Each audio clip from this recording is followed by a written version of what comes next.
la tipicidad y la culpa en el finalismo. Revisemos ahora o analicemos ahora qué pasa con la culpa en el finalismo. En la diapositiva pasada habíamos visto que el dolo se va a ubicar en el finalismo en la acción típica, con lo cual se va a dar un gran, digamos, salto copérnico, un gran salto revolucionario, porque recordemos que en los esquemas clásico y neoclásico el dolo y la culpa estaban ubicados como nexos causales en la culpabilidad.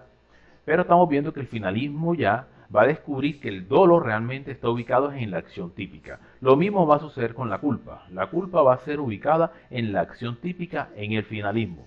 Recordemos que cuando hablamos de culpa nos referimos a aquella modalidad en donde se cometen conductas de forma imprudente con violación del deber objetivo de cuidado. Porque las conductas se pueden cometer a título de dolo, a título de culpa y también a título de preterintención. Dolo es cuando el conocimiento de los hechos y voluntad. Culpa cuando la conducta es imprudente y se provoca un resultado que, si bien no es querido, de alguna manera es previsible. O preterintencional, cuando se quiere un resultado y se termina causando un resultado más allá del querido, con una progresión de dolo a culpa. Pero bueno, no nos distraigamos con eso. ¿Qué va a pasar con la culpa en el finalismo? La culpa, como ya se lo había mencionado, se va a ubicar en la acción típica. Por eso es que aquí mencionamos tipicidad. Y aquí también va a comportar un gran cambio significativo con los esquemas anteriores. Una cosa más, no confundir la culpa con la culpabilidad. Cuando hablamos de culpabilidad, nos referimos a uno de los elementos dogmáticos de la conducta punible. Los elementos dogmáticos de la conducta punible son la tipicidad, la antijuridicidad y la culpabilidad. Cuando hablamos de culpabilidad, no estamos hablando de culpa, es diferente. La culpa es una cosa y la culpabilidad es otra. La culpa es una de las formas en las cuales se puede llevar a cabo la conducta punible. Hago esa aclaración para evitar confusiones innecesarias. Entonces, en el finalismo se sostiene, a diferencia de la teoría causalista, que la esencia de la culpa no es el daño, es decir, no es el desvalor del resultado, el juicio negativo que se hace sobre el resultado que se produce, sino la violación del deber de cuidado en el tráfico social. ¿Qué es lo que se sanciona o qué es lo que se reprocha cuando se comete un actuar negligente, un actuar en donde se viola el deber objetivo de cuidado? Lo que se va a reprochar es la conducta propiamente dicha, antes que el resultado. Por eso es que se habla de un desvalor de acción. ¿Por qué? Porque todas las personas tienen que comportarse con un comportamiento mínimo en el tráfico social. Se exige de toda persona tener un mínimo de comportamiento en el tráfico social. Por tanto, el finalismo va a concluir que la culpa se ubica en la acción típica, lo mismo que pasa con el dolo, como lo vimos en la diapositiva pasada. Miremos acá unos casos y vamos a analizarlos de acuerdo al finalismo. Aquí tenemos un carro y una persona que se le arroja al carro. Debe existir relación probada entre la violación del deber objetivo de cuidado, es decir, entre el actuar culposo y el resultado. ¿Por qué? Porque no podemos resolver los casos en el finalismo simplemente bajo las reglas de la causalidad. Es decir, provocada la acción, revisamos la causalidad y unimos cabos e imputamos. No, así no es de sencillo en el finalismo. En el finalismo se tiene que probar la relación entre la violación del deber objetivo de cuidado y el resultado causado. Miremos este evento con las siguientes variantes. Primera variante, conductor descuidado, fíjese, es descuidado. Como es descuidado, viola el deber objetivo de cuidado. Y si lo viola, su conducta es culposa. Conductor descuidado, que es culposo en principio. Sigamos analizando el caso. El conductor descuidado que arrolla a un suicida, ojo, un suicida que se lanza a la calle. El conductor es descuidado y el suicida se lanza a la calle. ¿Y qué pasa? Muere el suicida. Miremos ahora el caso, el otro caso, la otra variante. Igual resultado, es decir, igual resultado muerte, se habría acaecido si el conductor hubiera sido diligente en tanto que el suicida se hubiera lanzado en su trayectoria. Fíjense entonces que no todo obrar descuidado va a implicar per se que se deba atribuir al autor la conducta punible, porque aquí en este evento que estamos analizando, la elevación de riesgo se produjo por el actuar de la víctima fue la que se lanzó. Luego entonces debe estar probada la relación de la violación del deber objetivo de cuidado y el resultado. Aquí se van a sentar las primeras bases de lo que sería la teoría de la imputación objetiva, junto con otras tesis y otras teorías, porque la teoría de la imputación objetiva es un conjunto de muchas ideas de muchas escuelas. Pero aquí vemos una forma clave cómo el finalismo termina resolviendo este caso. Si lo hubiéramos resuelto en el sistema causalista de la escuela clásica y neoclásica, por lo menos para la tipicidad, la conducta hubiera sido estrictamente típica, en tanto que se hubiera verificado un accionar de la persona y un acontecimiento que se produce por ese accionar del conductor. Entonces atamos los dos casos de forma causalista y ahí tenemos el resultado. Sin embargo, en el finalismo se tienen que analizar otras cosas.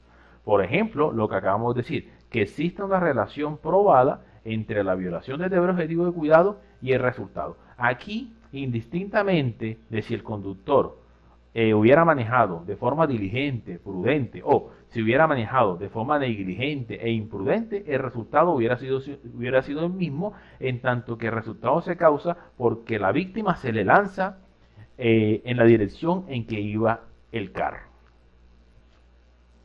Miremos el otro caso. Aquí vemos una persona que es arrollada por un carro. Digamos que muere. En gracia de discusión, digamos que la persona muere porque el carro lo arrolla. La culpa en el finalismo va a requerir un gran esfuerzo por parte del finalismo, en tanto que el finalismo explica la acción como una acción final. Sin embargo, lo logra hacer. Miremos el caso. En el finalismo se explica la culpa. Aquí hacemos un recorderis. Culpa se entiende por actuar negligente, imprudente, con violación del deber objetivo de cuidado. En el finalismo se explica la culpa, seguimos, en cuanto a la acción abarca el fin último.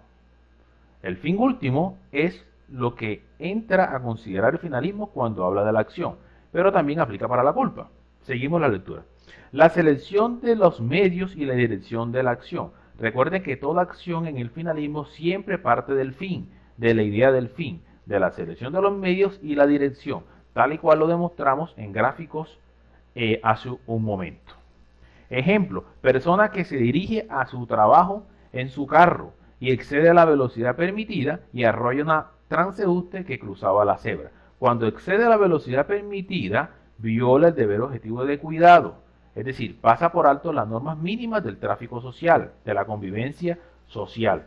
Luego entonces se produce un resultado que es el accidente. Esa conducta le es atribuida a la persona porque está aprobada la relación entre la violación del deber objetivo de cuidado por el exceso de velocidad y el resultado que se da. Entonces, fíjense que aquí la forma como el finalismo explica de cómo ocurre la acción también cabe para explicar un fenómeno como la culpa, en tanto que desde el inicio la persona tenía un fin propuesto. ¿Y cuál era el fin propuesto aquí en este caso? Llegar a su trabajo. Fíjense que aquí lo decimos en el caso, persona que se dirige a su trabajo. ¿El fin cuál era de él? Dirigirse a su trabajo. Pero cuando se dirige a su trabajo, actúa de forma imprudente. Y esa imprudencia eleva el riesgo que finalmente termina concretándose en un resultado típico, como es, por ejemplo, las lesiones personales o, por ejemplo, el homicidio de una persona que puede serle atribuible a título de culpa. Recordemos acá, vamos a devolvernos un momento. Es muy importante tener en cuenta esta gráfica que habíamos hecho acá.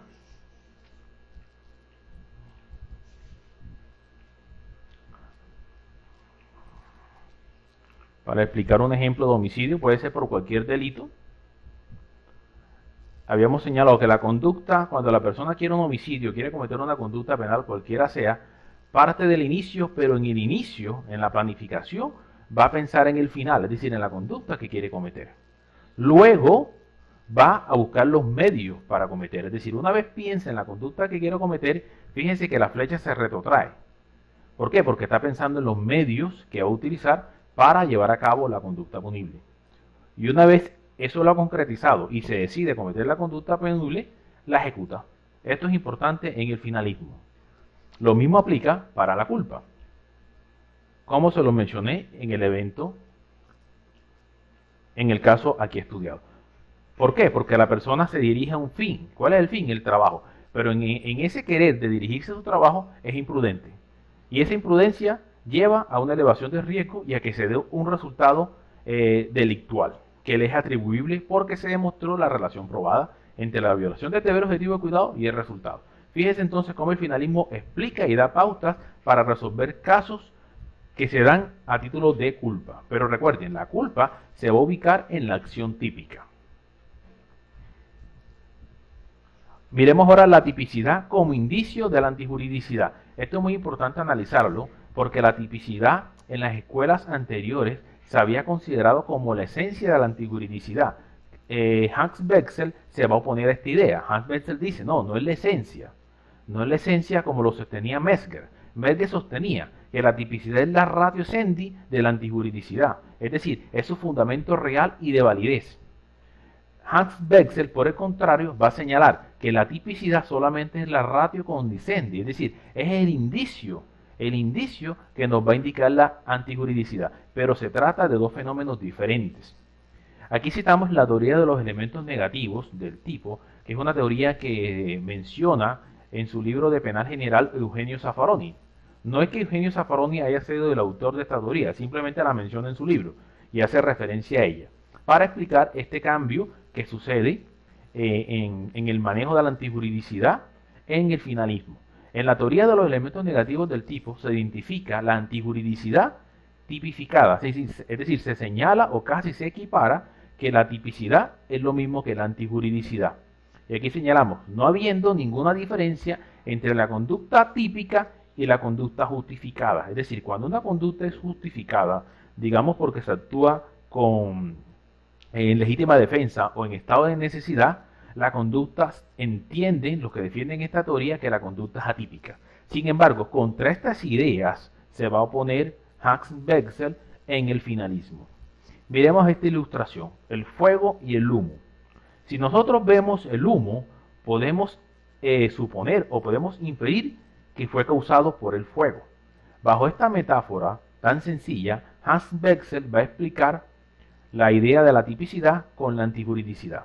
Y Bexel señala, al contrario de estas teorías, que el carácter indiciario de la tipicidad respecto a la antijuridicidad es como el humo y el fuego, siendo el humo la tipicidad y el fuego la antijuridicidad. Es decir, si una conducta se da y podríamos considerar que la conducta es típica, ya tenemos un indicio de que la conducta es antijurídica, pero no podemos suponer de plano que toda conducta típica es per se antijurídica o viceversa. Toda conducta antijurídica es per se una conducta típica, como señala la teoría de los elementos negativos del tipo.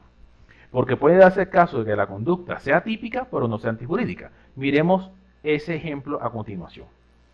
Y aquí señalamos, es inadmisible sostener que una acción en legítima defensa, fíjate, esto es una justificante, una acción en legítima defensa no es ni siquiera típica, pues la acción, aun cuando sea en legítima defensa, no es equivalente a matar una mosca. Cuando una persona mata a otra persona en legítima defensa, si bien no va a responder porque hay una causal de ausencia de responsabilidad, ello no quiere decir que su actuar no sea típico. Su actuar es típico.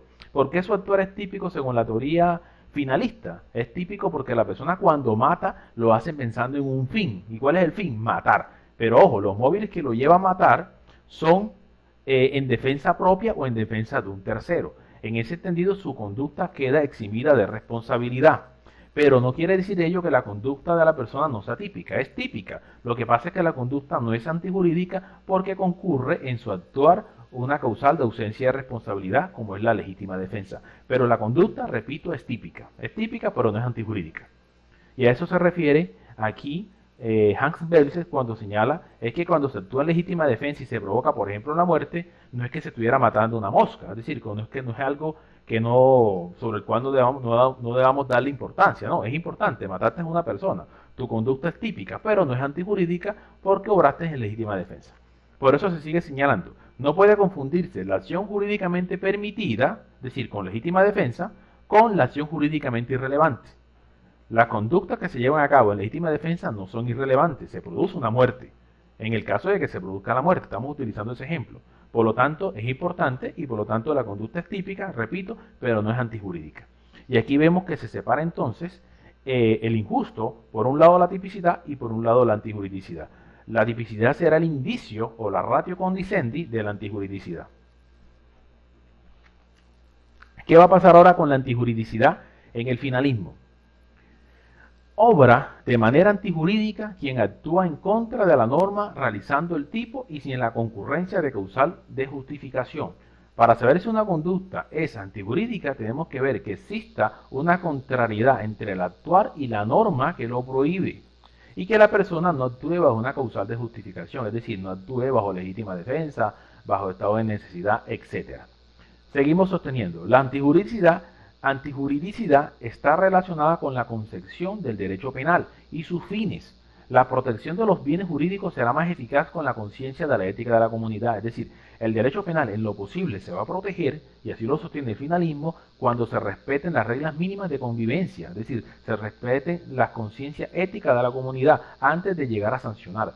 El derecho penal no debe entenderse como aquel sistema que busca sancionar, que busca meter a la gente presa. No, en lo posible lo que se busca es que las reglas se cumplan sin llegar a ese extremo de sancionar a las personas con prisión o con multa, etc.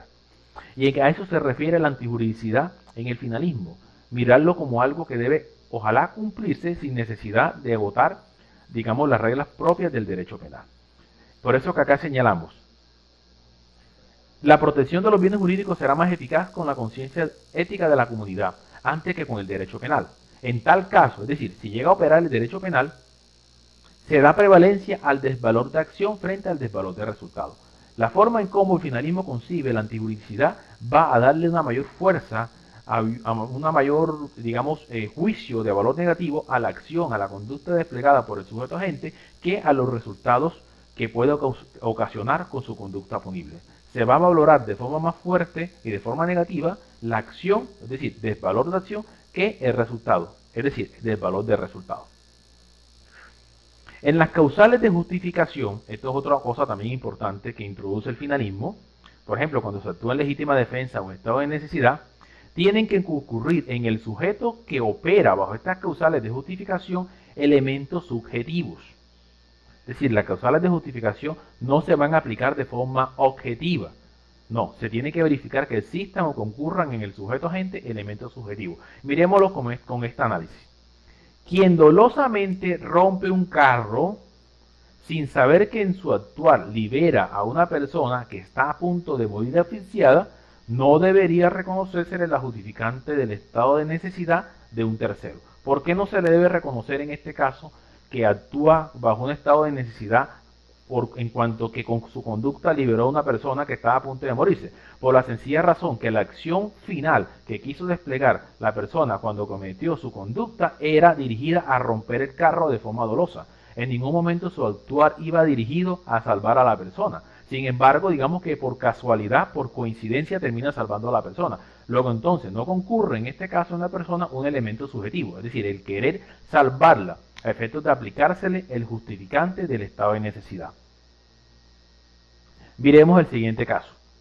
Cuando Joe mata por venganza a su enemigo Oscar, utilizando a la distancia un arma de fuego, digamos que es un francotirador, Oscar muere en el preciso momento en que intentaba estrangular a Guillermo. Es decir, Oscar intenta estrangular a Guillermo, pero en ese preciso momento lo impacta a Joe, que quería matarlo por venganza. La pregunta es, ¿se le debe aplicar a Joe la legítima defensa como justificante porque terminó salvando a Guillermo por matar a Oscar en el preciso momento en que lo estaba estrangulando? Pues la respuesta del finalismo es que no. ¿Por qué no? Porque cuando Joe mata, lo hace con esa intención. ¿Cuál intención? La intención de ponerle fin a la vida de Oscar. No lo hizo para salvar la vida de Guillermo. Luego entonces no podemos decir que Joe actúa en legítima defensa en defensa de un tercero, del interés de un tercero. Sin embargo, hay que reconocer acá que hay un sector del finalismo que reconoce que a la conducta de Joe se le debe aplicar un diminuente y debe ser valorado como una conducta tentada, porque se le hace un juicio de desvalor de acción menos riguroso. Pero fíjense ustedes que para las causales de justificación tienen que concurrir elementos elementos subjetivos. Miremos ahora la culpabilidad en el finalismo. ¿Cómo queda la culpabilidad en el finalismo? En el esquema neoclásico se concibió la culpabilidad como un compuesto de imputabilidad, dolo, culpa, preterintención, más juicio de reproche hacia el procesado. Esto es en el esquema neoclásico. En el sistema clásico, recordemos que apenas era la verificación del nexo causal, si la conducta era dolosa, culposa o preterintencional, no más. En el neoclasicismo se va a introducir el juicio de reproche, pero en la culpabilidad en el finalismo se va a señalar que la culpabilidad, como uno de los elementos del esquema dogmático de la conducta punible, va a quedar siendo simplemente juicio de reproche. Por eso que aquí señalamos, en el finalismo la culpabilidad se desprende del dolo y de la culpa. ¿Por qué? Porque recuerden ustedes que el dolo y la culpa van a ubicarse en la acción típica. Y aquí lo señalamos, se reubiquen en la acción típica. Y es puro juicio de reproche lo que va a quedar, lo que se va a considerar que es la culpabilidad. Con lo que esto se conoce como la teoría normativa de la culpabilidad. El juicio de reproche contiene los siguientes elementos. Que tenemos un juez que hace el juicio de reproche. Imputabilidad, conciencia actual o potencial de la antijuridicidad y exigibilidad de otra conducta. Imputabilidad, es decir, se tiene que verificar que la persona efectivamente es imputable, es decir, que actuó con conciencia y con motivación para cometer la conducta punible. El juez dirá, usted es imputable. Conciencia actual o potencial de la antijuridicidad, posibilidad de conciencia de injusto, es decir, si comprendía que su acción era típica y era antijurídica. Exigibilidad de otra conducta, como quiera que la conducta que desplegó tiene una conciencia de antijuridicidad, es decir, su conducta puede llegar a ser típica y puede llegar a ser antijurídica, se va a preguntar quién lo juzga si existe una ausencia de situaciones coactivas en el sujeto, es decir, si bien actuó, de pronto pudo pasar que la persona estaba bajo coacción insuperable. En ese caso no habría culpabilidad. Pero si se verifica que la persona actuó consciente de su actuar de que no le era exigible, o que le era exigible, perdón, otra conducta diferente a la que obró y sin embargo no quiso actuar de forma diferente, sino que quiso llegar a la conducta que planificó y que se propuso, pues evidentemente su actuar es culpable. Por eso es que en los casos de inimputabilidad, por ejemplo, con personas que cometen conducta cuando tienen una deficiencia mental, se parte de la idea de que la culpabilidad no opera. ¿Por qué no opera? Porque la conducta, por ejemplo, de una persona demente, totalmente demente, es una conducta típica, en tanto que describe la conducta que está en el tipo penal, es antijurídica en tanto que viola el ordenamiento jurídico, pero no es culpable. ¿Por qué no es culpable? ¿Por qué? Porque no se le puede imputar. ¿Y por qué no se le puede imputar? Porque no actúa con conciencia de la antijuridicidad. Y tampoco se le puede exigir otra conducta diferente en tanto que es una persona que tiene una alienación mental. Entonces, de esta manera la culpabilidad en el finalismo va a quedar como un juicio de reproche con estos elementos: imputabilidad, conciencia actual o potencial de la antijuridicidad y exigibilidad de otra conducta. Veremos acá un esquema en donde de forma resumida explicamos todo lo que hemos dicho. El acto se va a desplegar con acción o con omisión. Las conductas se pueden hacer de esta manera: acción y omisión. La tipicidad va a tener elementos objetivos y elementos subjetivos. Dentro de los elementos subjetivos cabe destacar, por ejemplo, el sujeto activo y el sujeto pasivo. Digamos en el delito de homicidio, el sujeto activo ¿quién es? Es el que matare, el que mata. Y el sujeto pasivo es sobre quien recae la conducta, es decir, el otro, que señala el artículo 103. El objeto jurídico es el bien jurídico que se está afectando. El objeto material sobre el cual recae la conducta. Estos son elementos objetivos, pueden verse. Elementos normativos, elementos que deben valorarse en un contexto por fuera del tipo penal. Por ejemplo, los tipos penales de acceso carnal violento. La palabra violencia es un elemento normativo que requiere una valoración externa. Elementos descriptivos son los elementos que describen cómo se da la tipicidad en cualquier conducta punible. Y también existen elementos subjetivos, es decir, en la tipicidad, en la acción típica, vamos a encontrar el dolo, conocimiento de los hechos y voluntad. Ese es el dolo en el finalismo, conocimiento de los hechos y voluntad. Recuerden, la acción típica siempre parte del fin, de la planificación de la conducta que se quiere cometer. Y también la culpa, que son los delitos que se cometen de manera imprudente, es decir, con violación del deber objetivo de cuidado. La antijuridicidad, prevalece el desvalor de acción. Los elementos subjetivos en los justificantes, por ejemplo, en legítima defensa y estado de necesidad, tienen que verificarse que existan elementos subjetivos en las personas que quieran pararse en estos justificantes de la conducta. Y en la culpabilidad será juicio de reproche, imputabilidad, conciencia actual o potencial de la antijuridicidad y exigibilidad de otra conducta. Fíjense que el dolo y la culpa que estaban ubicados aquí en la culpabilidad en los esquemas anteriores se van a ubicar ahora en la tipicidad. Es un cambio. Ahora, miremos a continuación qué pasa en Colombia. De qué manera las escuelas que hemos mencionado, hemos hablado, influyeron en lo que ha sucedido en nuestro país.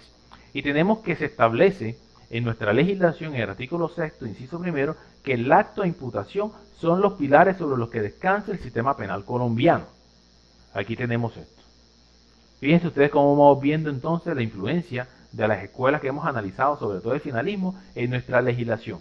Se dispone en el artículo 9, inciso primero del Código Penal, que para que la conducta sea punible se requiere que sea típica, antijurídica y culpable. Fíjense, esta estructura de la dogmática de la conducta punible se mantiene, que es un tema que viene de las escuelas que hemos analizado. Por eso es importante analizar ese contexto histórico y teórico. Categorías dogmáticas, artículos 10 al 12, se señalan estas categorías dogmáticas. Y también se resalta que la causalidad por sí sola no basta para la imputación jurídica de resultados. Es decir, no nos acogemos del todo a las escuelas clásicas y neoclásicas. Es más, yo creería que prácticamente se le da más vigencia y más espacio a la escuela finalista. ¿Por qué? Porque la causalidad por sí sola no va a servir para resolver un caso en Colombia, según nuestra legislación. Respecto a los inimputables, es decir, las personas que cometen la conducta sin ser conscientes de la ilicitud de sus actos y actúan de conformidad, se requiere que su conducta sea típica y antijurídica y se constate la inexistencia de causales de ausencia de responsabilidad. ¿Por qué? Porque los inimputables, por ejemplo, una persona demente, su conducta es típica, antijurídica, pero no es culpable, no se le puede imputar. Se advierte separación de injusto y culpabilidad, artículo 7, y se establece causales de ausencia de responsabilidad, entre ellos elementos o fenómenos como el error de tipo y el error de prohibición. Fíjense ustedes entonces la gran influencia, por mencionar algo, de las escuelas que hemos mencionado, sobre todo del finalismo, en la actual legislación penal en Colombia. Eso es muy importante y por eso es importante hacer un recorderis de los aportes de todas estas escuelas y la influencia que tienen en el derecho penal colombiano. Hasta aquí dejamos entonces la exposición. Cualquier duda, cualquier inquietud, pueden registrarla y estaré presto a resolverlas. Gracias por la atención. Hasta luego.